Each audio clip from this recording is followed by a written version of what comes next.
Pemirsa, pindahnya markas PSM Makassar di Stadion B.J. Habibie membawa angin segar bagi perekonomian di Kota Parepare. Bahkan Dirut PSM Makassar menyebut kemajuan perekonomian di Parepare karena saling supportnya antara manajemen PSM Makassar dan Pemkot Parepare.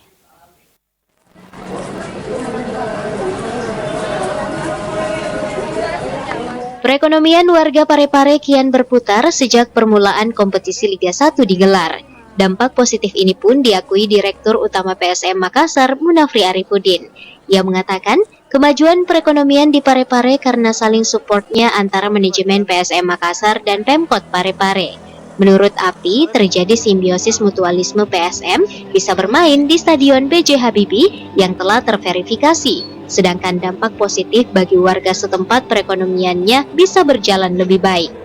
Lebih jauh ia menuturkan bukan hanya PSM Makassar yang patut diapresiasi, tetapi juga keseriusan Pemkot Parepare dalam menjadikan Stadion B.J. Habibie sebagai home base PSM. Inilah yang namanya mutualisme simbiosis. Kita bermain di wilayah Parepare, artinya semua hampir seperti konser, segala kegiatan-kegiatan, apa itu semuanya terpusat di Makassar. Kita butuh second city. Nah, sekarang kita sudah ada di Parepare yang memberikan kita tempat yang begitu yang sudah sangat baik, tempat yang representatif, yang sudah terverifikasi, dan akhirnya kita bisa menyelenggarakan pertandingan di tempat ini. Ini adalah bentuk kolaborasi yang sangat baik kita dari PSM dengan pemerintah Parepare yang memberikan support.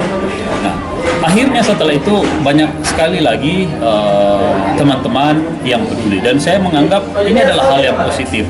Mereka mau berbenah, teman-teman mau berbenah, teman-teman pemerintah daerah yang lain mau memperbaiki segala fasilitasnya.